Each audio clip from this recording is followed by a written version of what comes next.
The Drum Corps History Podcast, Episode 4.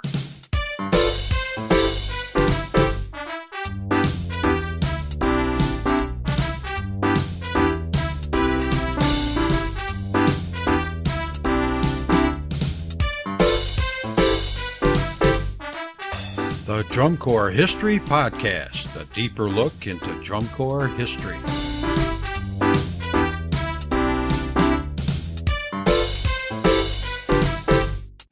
Episode 4, The St. Kevin's Emerald Knights.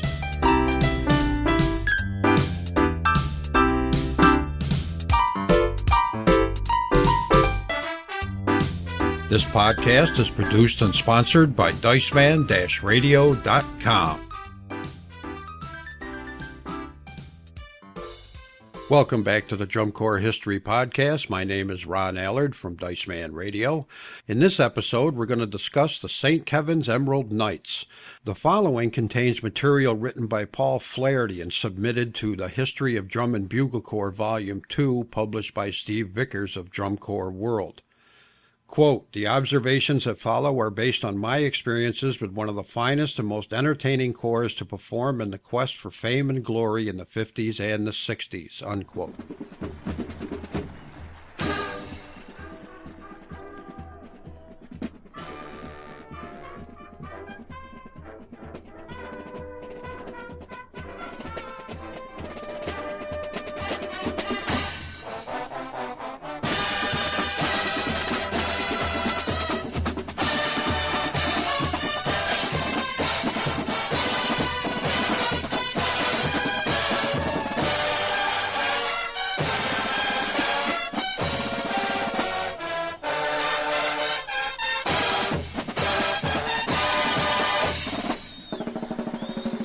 St. Kevin's was started in 1947 as a drill team by Father J. Joseph Kearse, who had been transferred to his new church in Dorchester, Mass. From the Immaculate Conception Church in Winchester, Mass. IC had a powerhouse drum corps named the Queensmen. Father Kearse immediately made the move to have a drum corps in St. Kevin's Parish. Thus, there was another CYO corps on the scene in Boston, Massachusetts. St. Kevin's stumbled around football fields for years in Class C. They finally captured the Class C title in 1954 and moved up to Class B, where it looked like they would be stuck for another 7 or 8 years before maybe being good enough to move up to Class A. It was then that the magic hit for St. Kevin's. Sometime in the middle of 1955, director Bernie Beaulieu put together the team of Frank Bergdahl and Cliff Fisher. When I say magic, it was magic. Bergdahl, a firefighter, taught bugles, and Fisher, a telephone repairman, taught drums and marching. The corps became an entirely different machine, with everyone treating it very seriously. There was not a gloomy face in the crowd. By 1955, people were starting to learn their craft. The corps took the field by storm in 1956. No, it wasn't the best corps on the judging sheets, but it was the mover and shaker, placing in first or second position at every contest throughout the year. In the 1950s, there were 2 major circuits operating in the New England area, which created sort of a dilemma for St. Kevin's at the end of '56. Because the corps had been one of the front runners throughout the year, one of the circuits moved the corps into Class A. The other circuit left the corps in Class B, which meant they had to learn 2 routines for '57, one for Class A and another for Class B. The 1957 season in Class B was a clean sweep from beginning to end. The corps went undefeated. In Class A, it was not a clean sweep, but it was the makings of what was to come. This was the first year the East Coast was exposed to St. Kevin's. The corps ventured to its first nationals in Atlantic City, New Jersey. From the opening strains of Pagliacci to the final notes of Sleep, the crowd was with the corps. Tiger Rag 1 O'Clock Jump with solos by Buzzy Bergdahl had the convention hall swinging. St. Kevin's became an instant crowd favorite.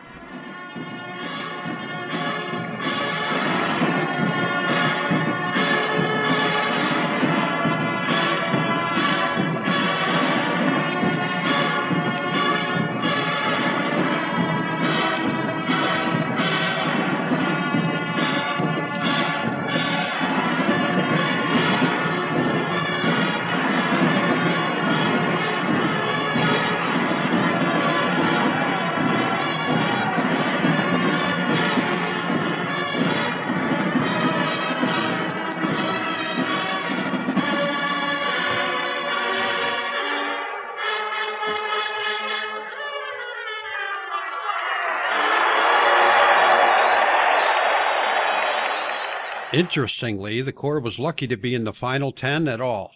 St. Patrick's of Jersey City, New Jersey suffered a penalty, thereby opening the door for St. Kevin's to capture the final spot in the night show. Taking quick advantage of the momentum, St. Kevin's moved up to a 7th place finish. The summer of 1958 was another growing and thriving year for the Corps. The ranks were expanding with new talent. Bergdahl and Fisher churned out a program that was different and innovative in its design. The concert, Volga Boatman, was performed with a French horn duet aptly handled by Buzzy Bergdahl and Larry Bell. It was during this tune that Fisher decided the horn line should place its horns on the ground and perform rhythmic clapping.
Of course, the judges went crazy because at the time there was a rule stating the loss of 1/10 of a point for dropped equipment.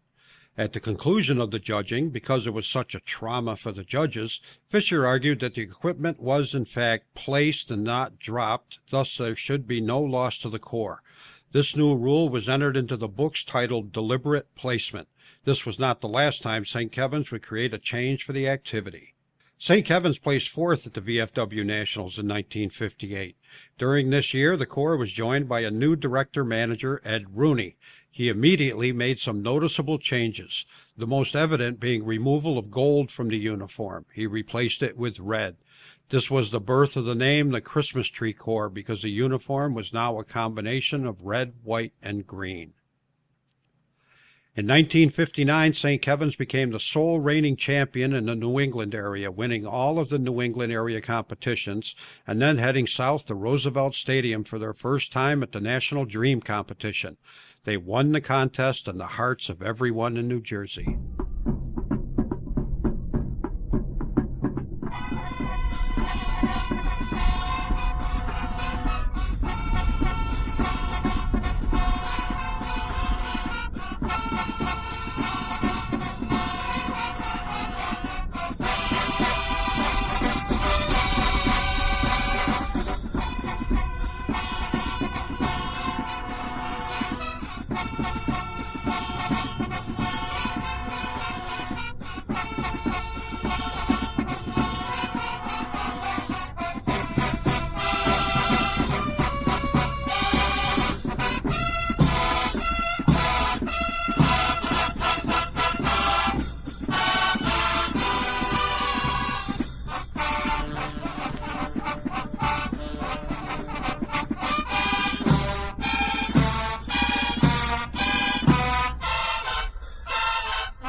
That was the start of the reigning Big Three Jersey Corps from 1959 to 1964.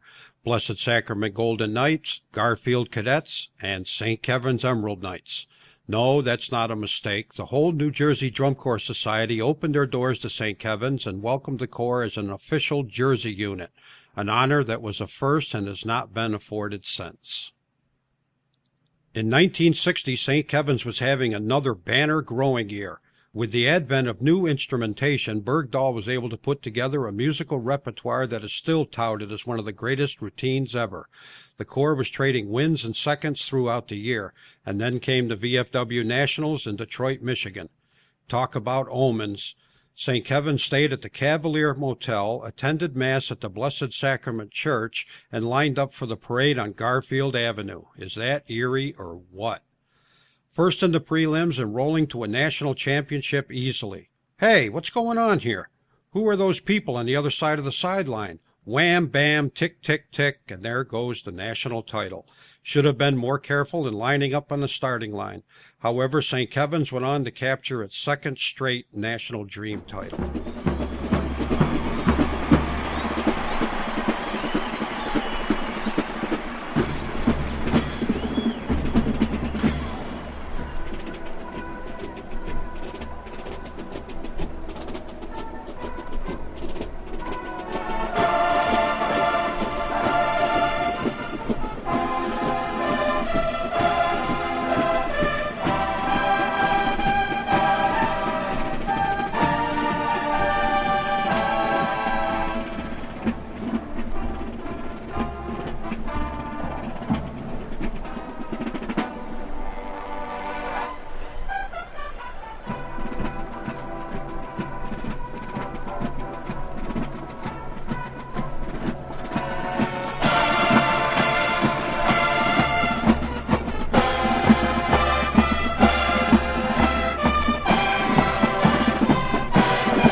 In 1961, the Dorchester Corps was in the mix with Blessed Sacrament, Chicago Cavaliers, Cambridge Caballeros, Garfield Cadets, Belleville Black Knights, Chicago Royal Airs, Madison Scouts, St. Vincent's, and the Kilties.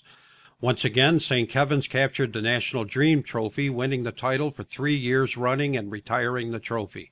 St. Kevin's placed 6th at the VFW Nationals in Miami, Florida, and won the Drum Fest.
St. Kevin's was in the mix again in 1962. They won some and they lost some. They placed 5th at the VFW Nationals in Milwaukee, Wisconsin, and again won the Drum Fest.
In 1963, the Corps once again started to move toward the top of the mix. Bergdahl's horn line was at its best. The Corps won the Dreamfest again, but did not attend the VFW Nationals because it was too far away in Seattle, Washington.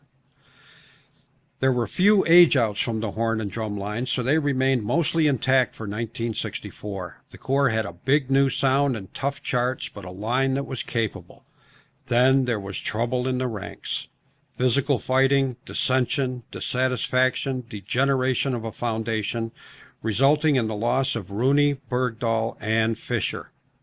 The Corps needed a new manager, and Ray Latnick stepped in to do the job. Alumni George Oliviero, John Flynn, Jack O'Brien, and Paul Flaherty became instructors, and Walter Vosberg was appointed the new drum major.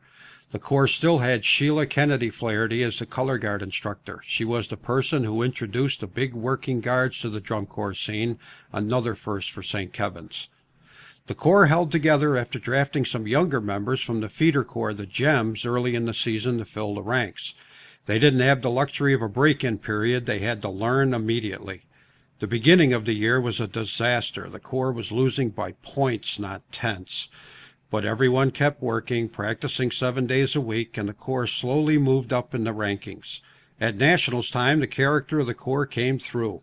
Bergdahl and Fisher were back in the fold, and the Corps was on its way to Cleveland, Ohio for VFW Nationals. The Corps was happy with a tie for third in the prelims and fifth in the finals. Once again, St. Kevin's captured the Dream Championship. At the end of the season, Rooney rejoined the Corps.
The 1965 season was the beginning of the end for the Emerald Knights.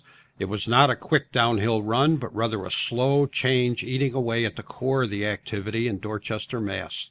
The Corps was still a national competitor in '65, but you could see and feel the changes taking place. The one thing that remained a constant was the music. Once again, Bergdahl had put together a repertoire that would challenge any corps today. Although the Corps struggled through the year, it once again traveled to Chicago, Illinois to attend the Nationals held indoors at McCormick Place. St. Kevin's again was in the finals, finishing 11th.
The pressure of Vietnam decimated the ranks in 1966. The Corps had a hard time, but it managed to regroup at the end of the season and capture another CYO title. The Corps did travel to Jersey City for the VFW Nationals, at which they tied Madison Scouts for 10th place. This was the last time St. Kevin's ventured out of Boston to attend a national championship. The die was cast, and the future was inevitable.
The Corps was still pumping and not quitting in 1967.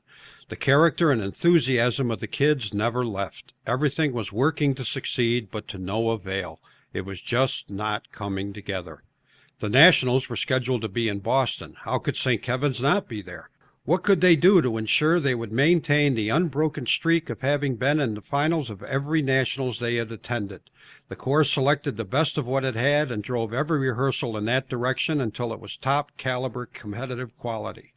History shows the Corps was successful by pulling down a fifth-place finish in the prelims, which placed the Corps in the finals. No one was more surprised than the sixth and seventh-place Corps in prelims. In fact, there were a lot of surprised people that day. St. Kevin's went on to finish 7th in a field of 7 in the final competition. That was the last nationals St. Kevin's ever competed in.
The summer of 1968 was another tough year for older personnel and still more difficult for the new kids.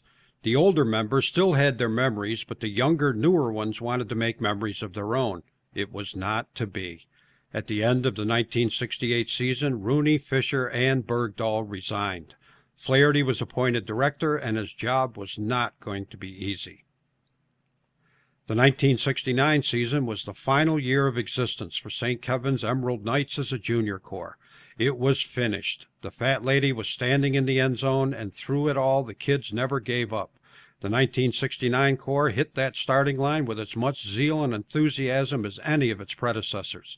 Unfortunately, the horn line was down to 24 players, and the drum line was lucky to muster 8 or 9 at any given time.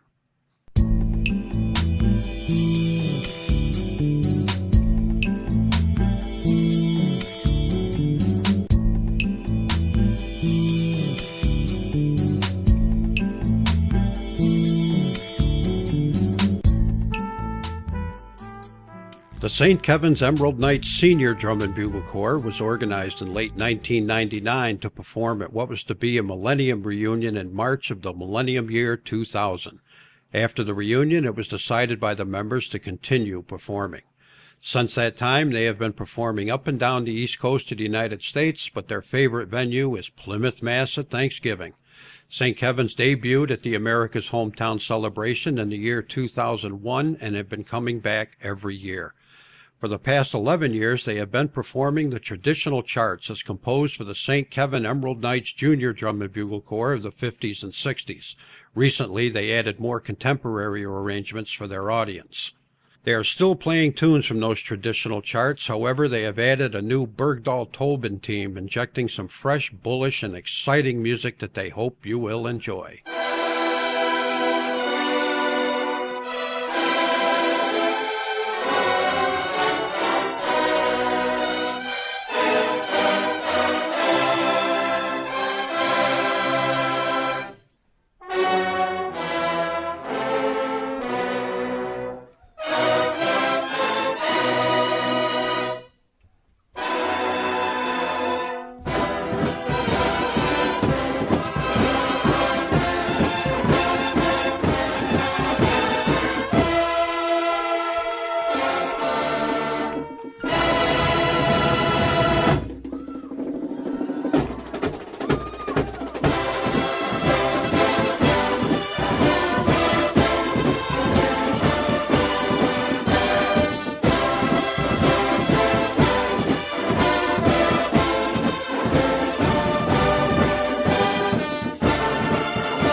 And that concludes today's broadcast on the history of the St. Kevin's Emerald Knights.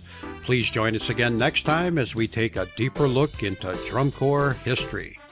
This podcast is produced and sponsored by Diceman-Radio.com.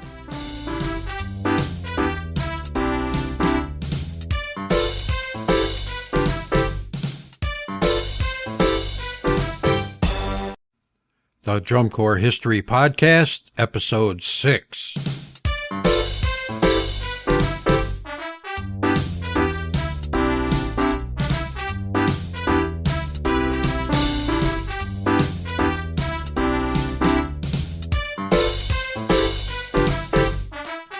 The Drum Corps History Podcast, a deeper look into drum corps history.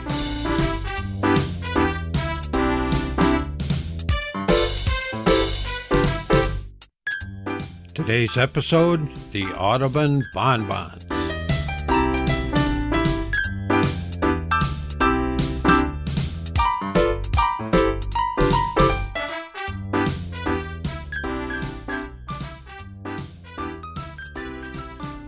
Welcome back to the Drum Corps History Podcast. My name is Ron Allard from Diceman Radio.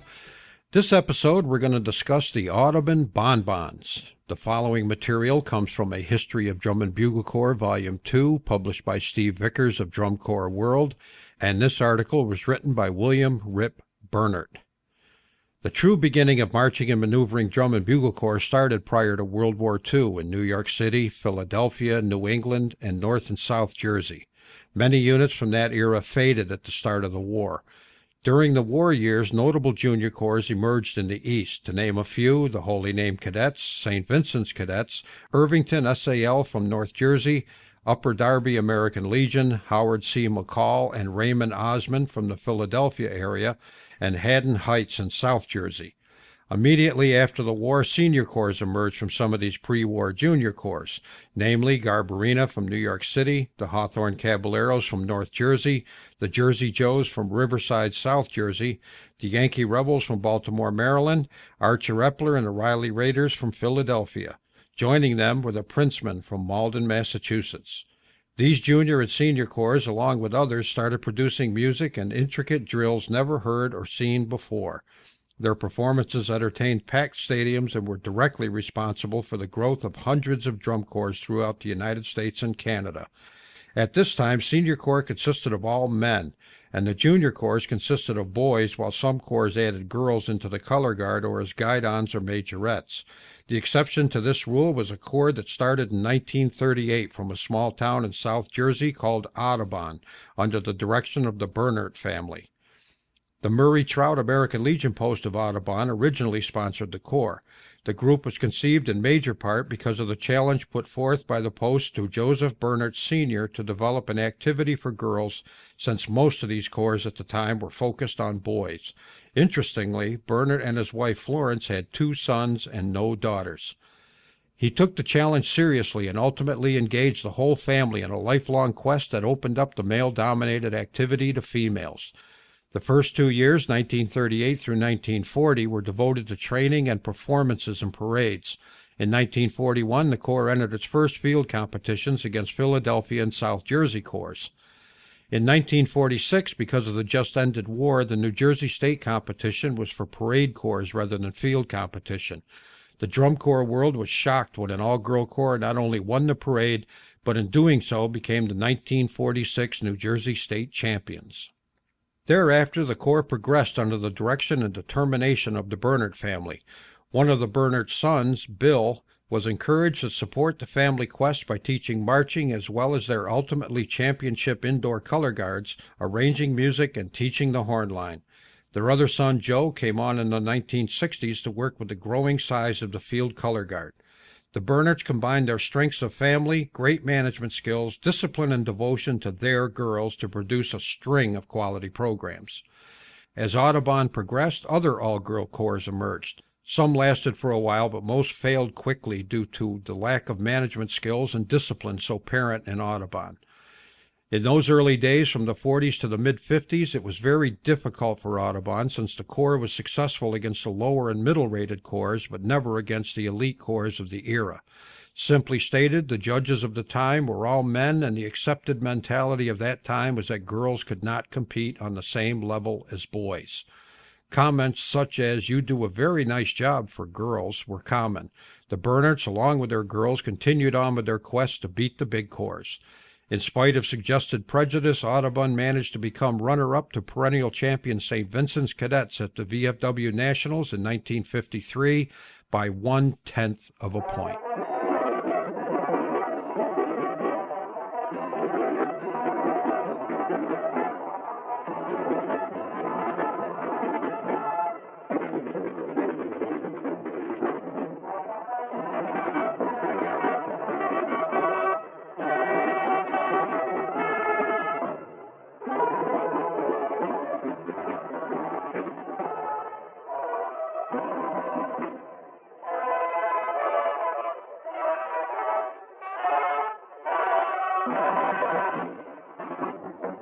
The management and membership of Audubon had a burning desire to succeed. The organization was going to keep fighting for top ranking until they got the respect they felt they deserved. Director Bernhardt's motto was, "We're going to outwork them, and we're going to outthink them, and then we're going to beat them." During the 1950s, junior corps had been growing in the Northeast and Midwest, but New Jersey corps remained ranked at the top. Audubon's uniform was military style with the popular shako hat that most corps wore. During the 1954 season, the popular and talented music judge, Dr. Bernie Baggs, made the comment, "Why don't you change that uniform and let them look like girls?" This comment led the corps management to note the famous Kilgore College dancers from Texas on a television appearance, at that time wearing cowgirl outfits. It was the look management wanted for the girls. That decision, along with adding concert pieces from Annie Get Your Gun, brought Audubon a completely new image in 1955.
bonbons had arrived. As the Corps gained popularity, their ever-widening fan base began to voice disapproval of some of the contest scoring.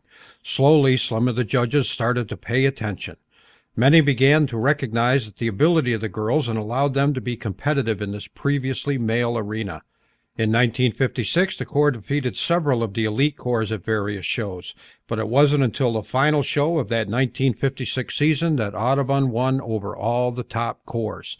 This accomplishment in major part could be attributed to the progress of the drum section under instructor Bill Reamer.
Audubon's drum quartet won the VFW Nationals. The quartet and the Corps' individual snare drummer, Rita Macy, dominated local Penn Jersey individual contests.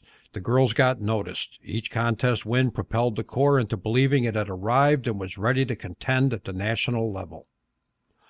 The following year, in 1957, there were three prime shows: the VFW Nationals in Miami, the American Legion Nationals in Atlantic City, and the National Dream Contest in Bayonne. Audubon's goal was to win one of them. The VFW outcome remains questionable in the eyes of the organization. Audubon came in second at Atlantic City by 35 1/100ths of a point to the Holy Name Cadets.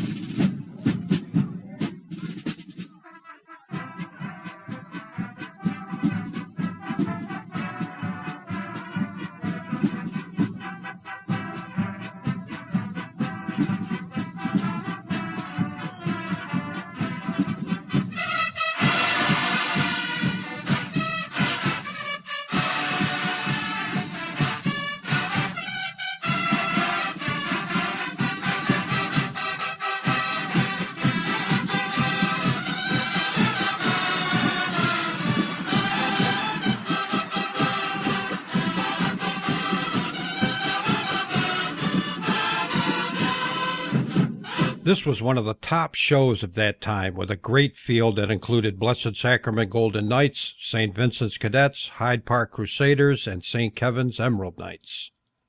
Audubon came up short by 5 1/100ths of a point to Blessed Sacrament at the National Dream Contest. Although disappointed, there was much to celebrate. Audubon was now ranked as one of the top drum and bugle corps in North America. The Corps' drum section had the highest score of both junior and senior corps at Atlantic City. Audubon's individual snare drummer won the VFW Nationals, and although no one realized it at the time, this all-girl corps paved the way for women in drum corps for the future. The following year, 1958, the Corps maintained a high ranking and got its share of wins. Audubon lost 4 contests by less than 0.3 of a point to Blessed Sacrament, which was considered the top corps in North America that year. The Bonbons went through a short rebuilding period in the early 60s, but they were able to defeat most corps except the elite.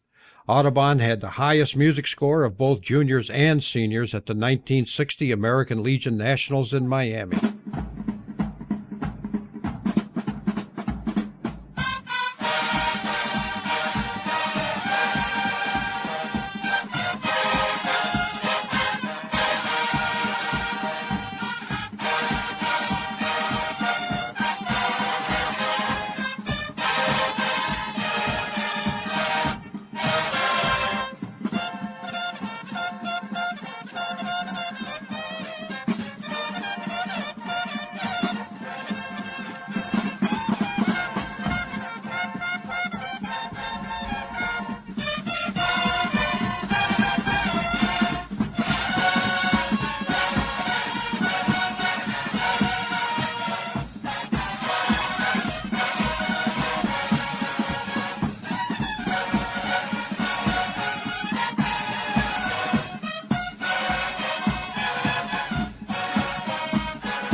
In 1969, the VFW established a championship for all girl corps, as there were a number of them attending the national contest in Philadelphia. There wasn't a separate show for the all-girl corps, but the corps scoring the highest in the preliminary contest would be declared the champion and put on an exhibition at the junior finals. Audubon won and went on to win again the next 2 years in Miami and Dallas.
Various invitational contest sponsors, including the World Open, U.S. Open, Kentucky Bluegrass, and Toledo Key to the Sea, started to provide separate contests for all girls.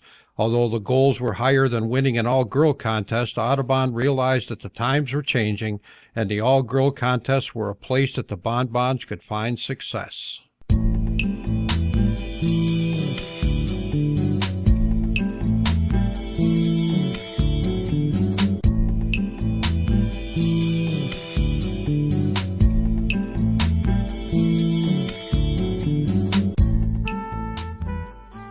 At that time, Audubon was part of the gathering of corps that was dissatisfied with the American Legion and VFW sponsorship of their national contests. They had separate rules, different score sheets, different times on the field, and used judges from a different era. The corps were packing their stadiums, but the prize money was a pittance. Corps attended rule meetings of the veteran sponsors to have input for uniformity of rules and how and who would judge them. When the corps went home, things stayed the same. At that point, the Corps decided to take a page out of the Senior Corps book. The Senior Corps had formed their own association, Drum Corps Associates, and held their own championship. Thus came the birth of Drum Corps International, the association that was founded for the betterment of all corps. Even with all of the changes that were happening, Audubon managed to grow in size. They continued to maintain a style of entertaining audiences with popular music and daring, intricate drills. The Bonbons dominated those all-girl shows, but they wanted more. They entered the 1973 DCI Championship in Whitewater, Wisconsin. They came in 23rd of 48 corps, 10 points away from making the finals, but the standing ovations.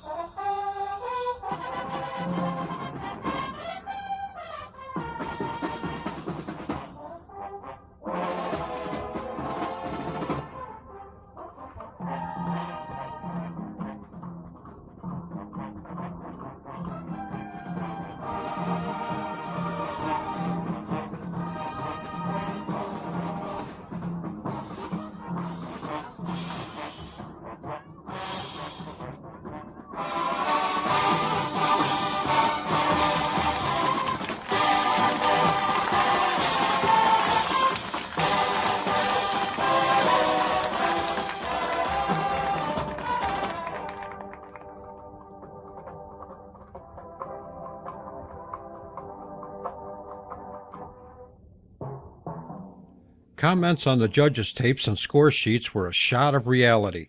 You'll never be successful playing that style of music. Today's corps don't march in squads, platoons, and fronts, and words to that effect. Audubon could have conformed to the DCI style, but chose not to play that game. They were putting more than 100 girls on the field, had 3 buses and an equipment truck, employed several instructors, and went on long tours.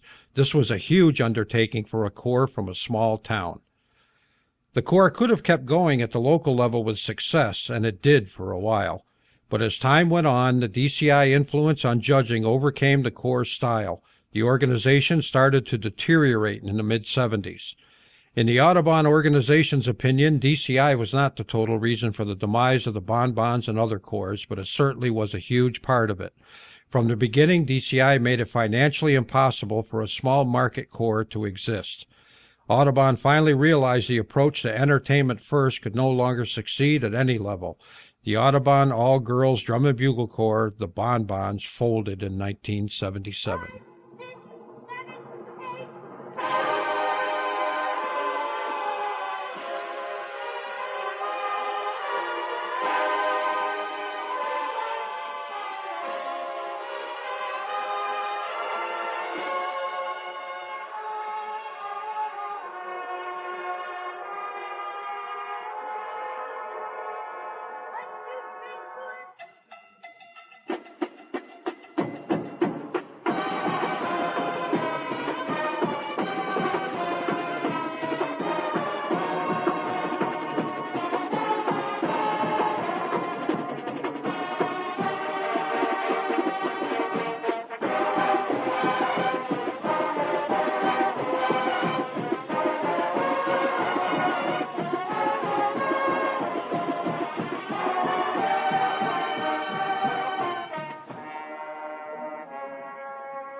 In 1994, Audubon's Alumni Association formed the Audubon Bonbons Alumni Chorus.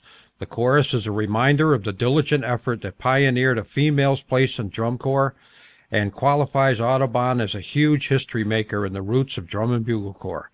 Audubon Bonbons Alumni Association prides itself in its part of the history of drum and bugle corps. More than 800 young girls passed through the ranks. They were the first and arguably the most notable all-girl drum and bugle corps in the history of the activity. The corps was inducted into the World Drum Corps Hall of Fame as the greatest all-girl corps of all time. That concludes this episode on the history of the Audubon Bonbons. Please join us again next time as we take a deeper look into drum corps history. This podcast is produced and sponsored by Diceman-Radio.com.